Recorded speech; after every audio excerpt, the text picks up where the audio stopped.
kabar pemirsa TVR Parlemen dimanapun Anda berada? Berjumpa lagi bersama saya Alda Gustari dan rekan saya Rini Reski dalam program TVR 09.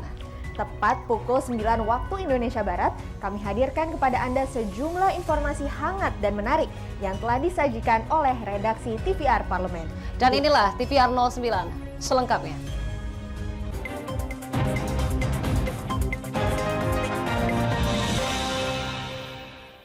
Komisi 9 DPR RI mendesak Kementerian Ketenagakerjaan untuk mengawasi para pemberi kerja atau perusahaan yang akan memberikan tunjangan hari raya atau THR tahun 2022.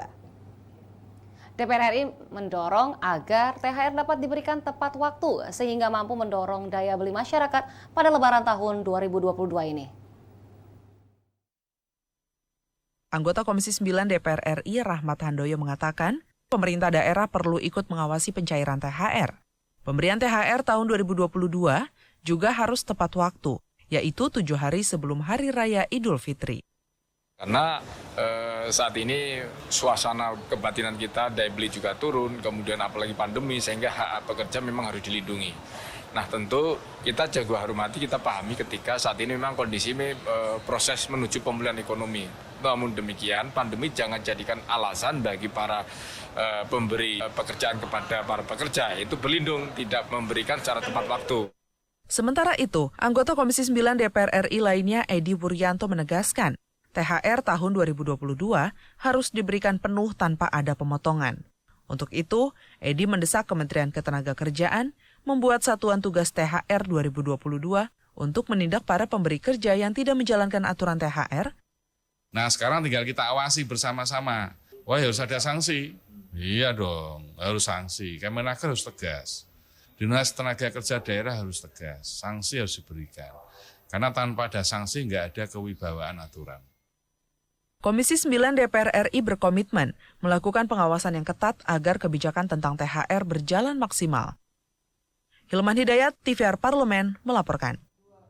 BKN DPR RI menggelar pertemuan dengan BPK, Pemda, pihak Bea Cukai dan pengusaha rokok di Malang, Jawa Timur terkait pelaporan produksi rokok kena cukai yang tidak sesuai dengan data perusahaan sehingga berpotensi merugikan negara. Menindaklanjuti laporan itu, Badan Akuntabilitas Keuangan Negara atau BAKN DPR RI menggelar pertemuan dengan BPK, Pemda, pihak Bea Cukai, dan pengusaha rokok di Malang, Jawa Timur. Ketua BAKN DPR RI Wahyu Sanjaya menuturkan, pertemuan ini bertujuan untuk menemukan solusi terkait permasalahan yang terjadi dalam penerimaan cukai rokok. Ya, kalau dari temuan dari BPK itu kan adanya kelemahan dalam metode pengawasannya, di mana apabila ada cukai yang gagal dan dimusnahkan, itu sepertinya kurang optimal pengawasannya dan masih ditemukan potensi kerugian negara. Peredaran rokok ilegal menjadi penyebab utama ketidaksesuaian antara data jumlah produksi rokok dengan pendapatan cukai. Oleh karena itu, Kepala Kantor Wilayah Bea Cukai Jawa Timur II berkomitmen untuk terus menindak tegas peredaran rokok ilegal. Dari 22 juta, 27 juta, hingga 34 juta. Dan ini 2022 baru berjalan 3 bulan, sudah 6 juta lebih tegahan atau tangkapan rokok ilegal. Menurut laporan keuangan pemerintah pusat tahun 2020, pendapatan cukai Indonesia mencapai 185 triliun rupiah, di mana 95%-nya berasal dari hasil tembakau seperti rokok dan cerutu. Dari Jawa Timur, Akbar Prakoso, TVR Parlemen, melaporkan. Komisi 7 DPR RI minta Pertamina mengawasi pendistribusian BBM jenis solar bersubsidi agar tepat sasaran. Beritanya sesaat lagi hanya di TVR 09.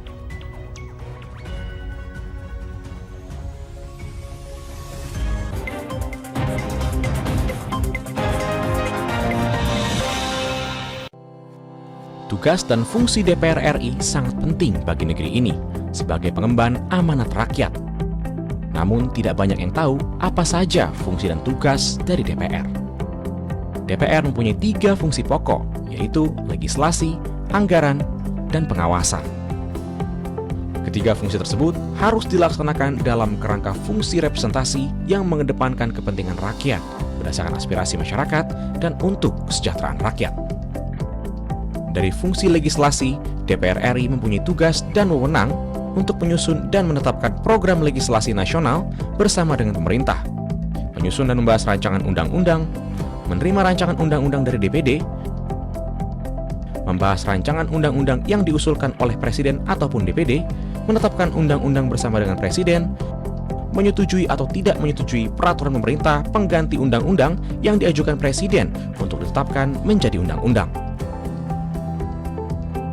Sementara, fungsi anggaran membahas dan memberikan persetujuan atau tidak memberikan persetujuan terhadap rancangan undang-undang tentang APBN yang diajukan Presiden, memperhatikan pertimbangan DPD atas rancangan undang-undang tentang APBN dan rancangan undang-undang terkait pajak, pendidikan, dan agama, menindaklanjuti hasil pemeriksaan atas pengelolaan dan tanggung jawab keuangan negara yang disampaikan oleh BPK, memberikan persetujuan terhadap pemindahantanganan aset negara maupun terhadap perjanjian yang berdampak luas bagi kehidupan rakyat yang terkait dengan beban keuangan negara.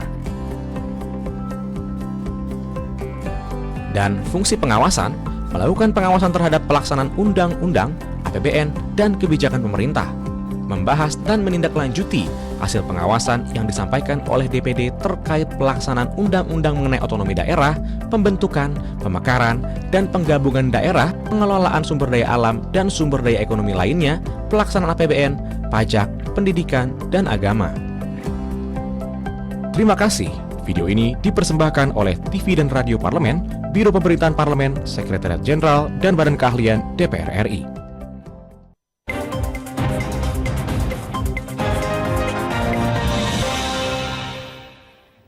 Kita kembali di TVR 09. Komisi 7 DPR RI minta Pertamina mengawasi pendistribusian BBM jenis solar bersubsidi agar tepat sasaran, mengingat terjadinya kelangkaan bahan bakar minyak jenis solar bersubsidi yang terjadi di sejumlah daerah.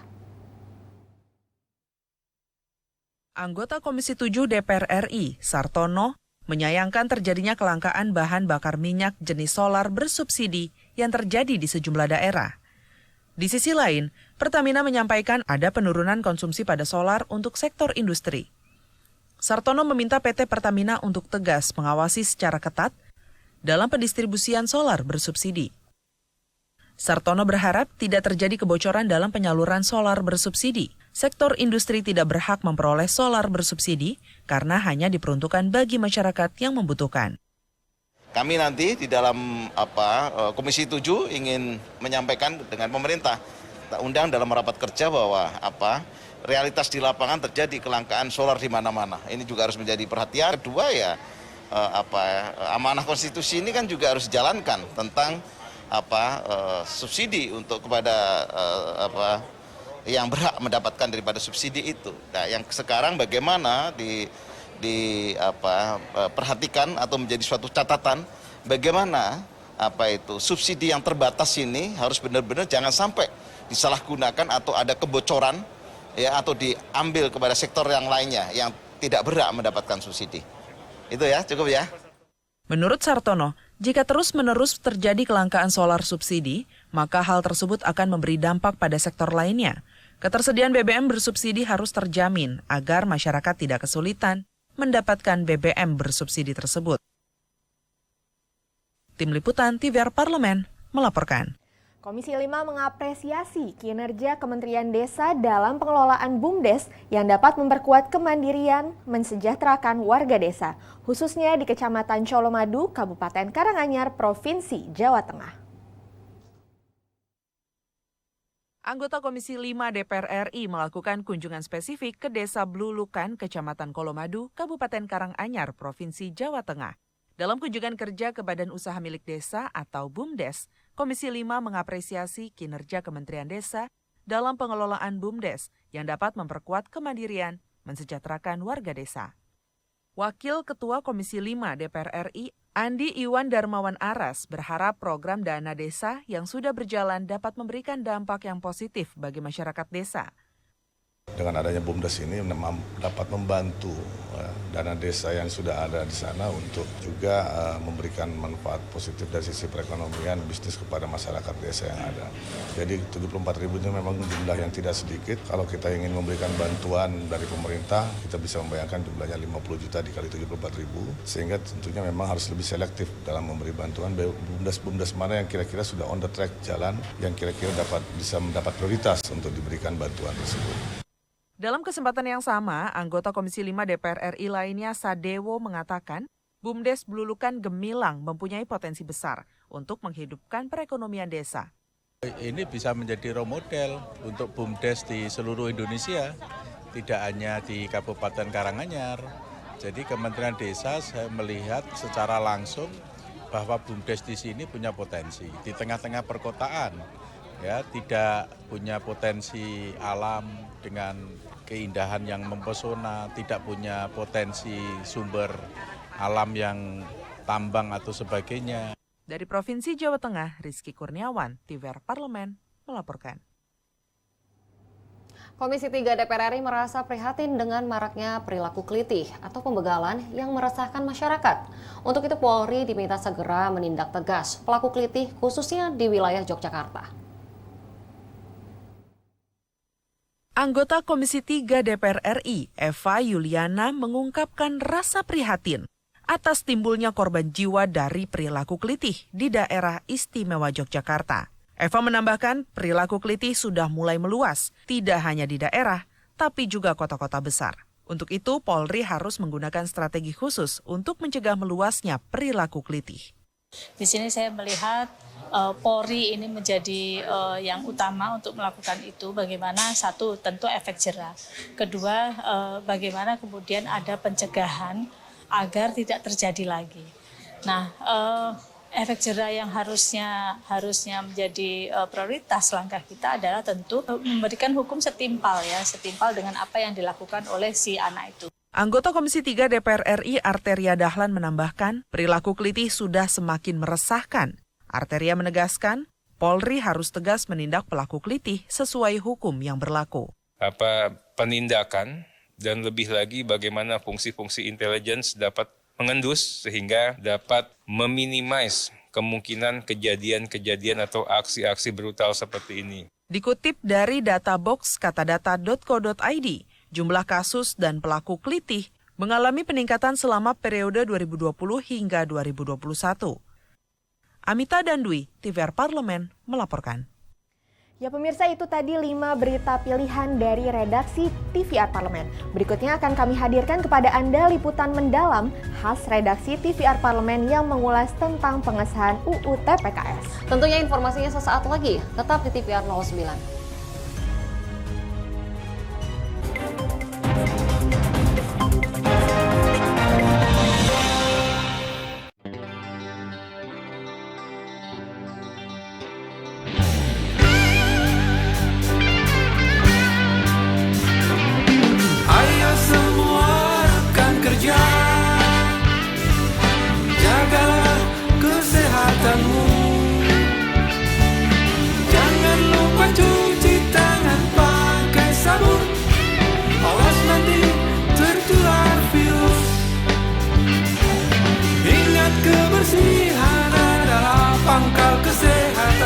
Kebersihan juga sebagian dari iman. Cuci tanganmu, jaga jarakmu, dan jangan lupa pakai maskermu agar terhindar dari virus. Jagalah diri kita, teman dan keluarga kita, bersama kita pasti bisa. Bersama kita pasti bisa. Bersama kita pasti bisa.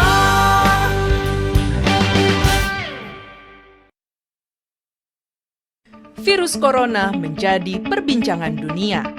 Beberapa negara sudah terjangkit.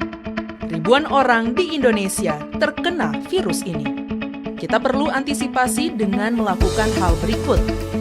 Cuci tangan dengan sabun dan antiseptik, Gunakan masker atau penutup mulut saat bersin dan batuk. Masak telur dan daging hingga matang. Hindari kontak dengan hewan. Tidak saling berjabat tangan. Tidak berinteraksi dengan penderita. Jika memiliki demam tinggi, batuk, pilek, gangguan pernafasan, sakit tenggorokan, dan letih lesu, segera periksakan ke dokter. Waspada virus corona, cegah penyakit sejak dini. Dipersembahkan oleh TVR Parlemen, Biro Pemberitaan Parlemen, Sekjen dan DK DPR RI.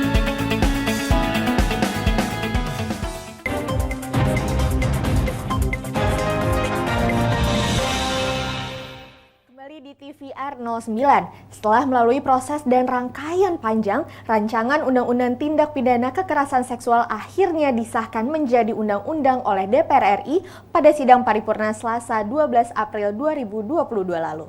Disahkannya Undang-Undang TPKS ini menunjukkan komitmen DPR RI untuk memerangi maraknya kasus kekerasan seksual di Indonesia. Dan mari kita simak liputan mendalam yang telah dirangkum oleh tim redaksi TVR Parlemen berikut ini.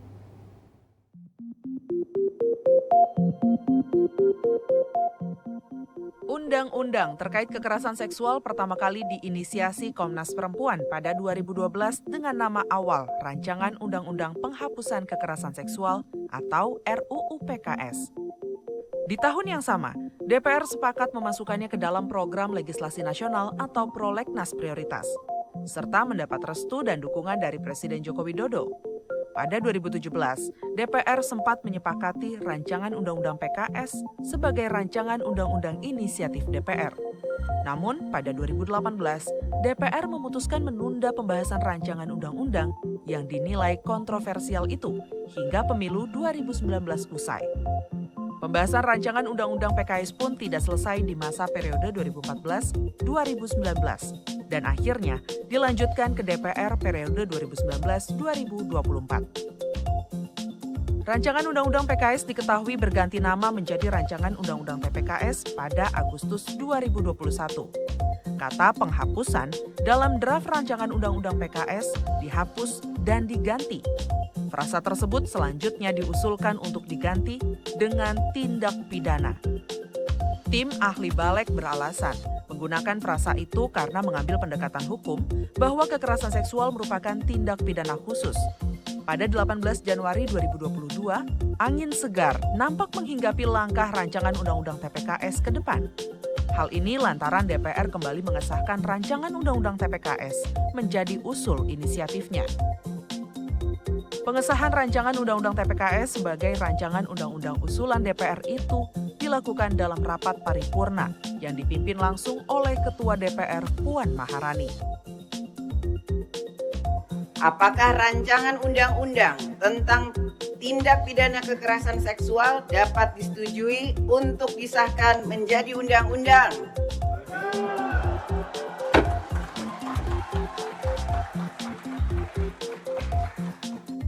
Setelah melalui proses dan rangkaian panjang, Rancangan Undang-Undang Tindak Pidana Kekerasan Seksual disahkan menjadi undang-undang oleh DPR RI pada sidang paripurna Selasa 12 April 2022. Disahkannya Undang-Undang TPKS menunjukkan komitmen DPR untuk memerangi maraknya kasus kekerasan seksual di Indonesia. Untuk mewujudkan keinginan masyarakat dan menunjukkan keinginan yang kuat dari DPR RI dan pemerintah, Badan Legislasi menyelesaikan pembahasan rancangan Undang-Undang Tindak Pidana Kekerasan Seksual atau RUU TPKS. Pembahasan yang juga dibantu oleh Kementerian Hukum dan Hak Asasi Manusia atau Menkumham dan Koalisi Masyarakat Peduli Perempuan menghasilkan rancangan Undang-Undang TPKS yang terdiri dari 93 pasal dari 8 bab, yang diantaranya mengatur terkait pencegahan, penanganan, perlindungan, dan pemulihan hak korban tindak pidana kekerasan seksual. Ditemui pada konferensi pers pasca sidang paripurna, Ketua DPR RI Puan Maharani menyampaikan dengan disahkannya Undang-Undang TPKS diharapkan bisa memberikan perlindungan bagi perempuan dan anak, dimulai dari mitigasi hingga penanganan bagi korban kekerasan seksual. Puan Maharani menyampaikan bahwa Undang-Undang TPKS merupakan hadiah bagi seluruh perempuan dan rakyat Indonesia. Ia menegaskan bahwa tidak ada tempat bagi kekerasan seksual di Indonesia. Untuk itu, Puan Maharani juga meminta kepada seluruh elemen masyarakat Indonesia untuk ikut mengawal implementasi Undang-Undang TPKS agar sesuai dengan aturan yang berlaku. Ini merupakan hadiah ulang tahun bagi perempuan-perempuan Indonesia menjelang Hari Kartini. Dan ini juga merupakan hadiah buat semua perempuan yang ada di Indonesia.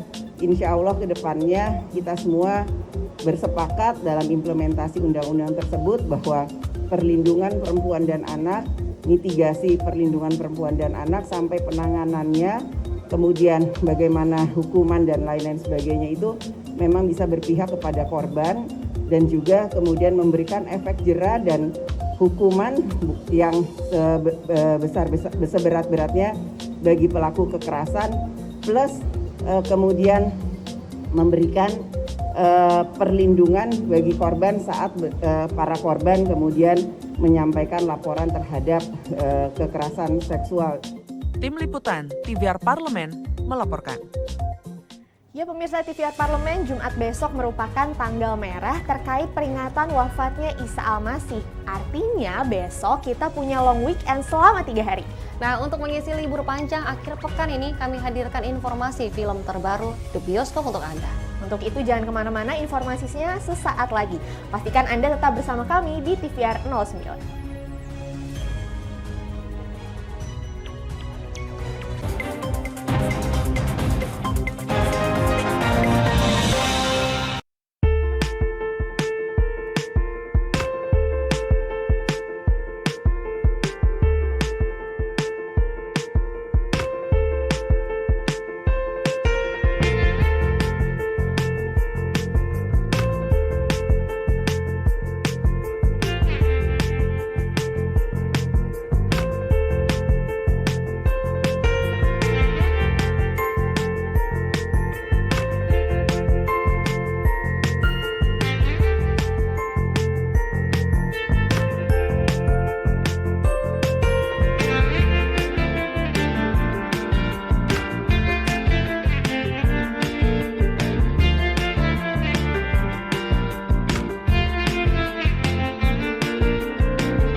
Ingat selalu protokol kesehatan dengan melakukan 5M. Memakai masker, mencuci tangan pakai sabun, menjaga jarak, menjauhi kerumunan, membatasi mobilisasi dan interaksi.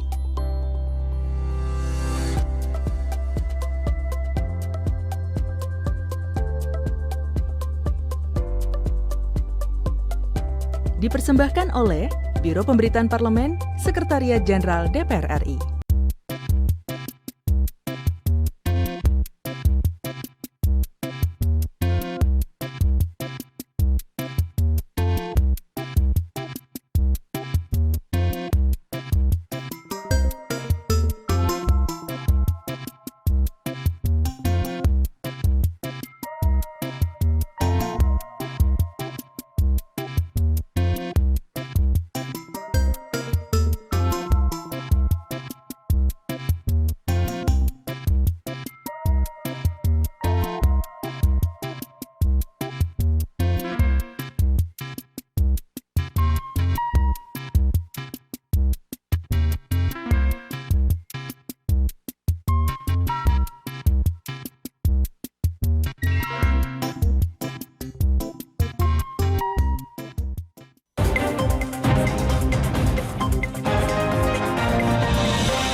Di TVR 09, bagi Anda pecinta film Harry Potter, telah hadir film terbaru prequel Harry Potter, yaitu serial ketiga Fantastic Beasts. Nah, film yang diadaptasi dari novel J.K. Rowling ini kabarnya telah meraup hampir 1 triliun rupiah, meski baru tayang terbatas di beberapa negara.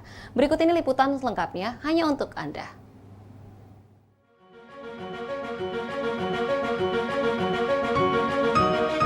Pemirsa TVR Parlemen, kali ini TVR 09 akan memberikan Anda rekomendasi film paling kekinian, khususnya bagi Anda pecinta film Harry Potter. Telah tayang di Indonesia film ketiga dari seri prequel sekaligus spin-off Harry Potter, Fantastic Beasts: The Secrets of Dumbledore. Film ini akan membawa para penggemar kembali mengikuti petualangan Newt Scamander, pecinta hewan-hewan magis yang terjebak dalam perang antara dua sosok besar dunia sihir. Albus Dumbledore diceritakan mengetahui adanya sosok penyihir gelap yang kuat, yaitu Gerald Grindelwald. Dumbledore berencana untuk menguasai dunia sihir. Namun karena tidak dapat menghentikannya sekarang, Dumbledore mempercayakan Magizoologist kepada anak buahnya untuk memimpin tim pemberani. Begins today! Pemirsa TVR Parlemen tahu nggak sih? Dengan biaya produksi yang mencapai 200 juta US dollar atau sekitar 2,8 triliun rupiah, film ini sudah meraup pendapatan hingga 834 miliar rupiah. Meskipun baru tayang terbatas di beberapa negara. Negara Tiongkok menjadi salah satu negara paling laris bagi film ini. Belum genap 1 pekan, pendapatan film ini sudah mencapai 143 miliar rupiah. Hanya di negeri tirai bambu itu saja. Dibintangi oleh Eddie Redmayne dan Matt Mikkelsen, Fantastic Beasts: The Secrets of Dumbledore akan tayang di seluruh dunia pada pertengahan bulan April ini. Di Indonesia sendiri, film ini hadir di bioskop pada tanggal 13 April 2022. Fantastic Beasts: The Secrets of Dumbledore adalah film kelanjutan dari film sebelumnya, yaitu Fantastic Beasts and Where to Find Them dan Fantastic Beasts: The Crimes of Grindelwald. Kedua film tersebut sukses mendapat perhatian dari para penggemar, yang juga termasuk para penggemar Harry Potter yang legendaris. Nah, untuk pemirsa TVR Parlemen yang sudah tidak sabar menonton film ini, segera beli tiketnya di bioskop kesayangan Anda. No one can know everything, not even you. What you're doing is madness. With or without you, I'll burn down their world. Ya, jadi Alda, udah ada rencana nih untuk nonton di weekend ini? Pastinya hari ini saya udah nggak sabar banget nih pastinya ngeliat Fantastic Beasts. Dan di penghujung acara kami informasikan kepada Anda agenda DPR RI pada hari ini, Kamis 14 April 2022. Pada pukul 10 pagi ini ada rapat paripurna DPR RI ke-20 masa persidangan 4 tahun sidang 2021-2022 dengan agenda pidato Ketua DPR RI pada penutupan masa persidangan 4 tahun sidang 2022. Dan kemudian di siang hari ada diskusi dialektika demokrasi dengan tema Semangat Kartini, meneguhkan eksistensi kaum perempuan, serta sejumlah agenda dan program DPR RI lainnya yang dapat Anda saksikan secara langsung di TVR Parlemen melalui kanal YouTube dan kanal komisi-komisi dan juga kanal kelengkapan dewan lain yang dapat Anda akses di tvr.dpr.go.id. Nah, pemirsa TVR Parlemen, demikian TVR 09 edisi pagi ini. Kami ingatkan untuk tetap waspada pada persebaran virus COVID-19. Tetap jaga protokol kesehatan, apalagi bagi Anda yang sedang menjalankan ibadah puasa. Dan kami juga menghimbau juga untuk mengikuti vaksinasi booster COVID-19 yang kini disediakan pemerintah di berbagai lokasi terdekat dengan Anda. Dan segenap kru TVR Parlemen yang bertugas mengucapkan terima kasih telah menyaksikan TVR 09 pagi ini. Saya Alda Gustari dan rekan saya Rini Reski. Sampai bertemu kembali di TVR 09 esok hari. Sampai jumpa.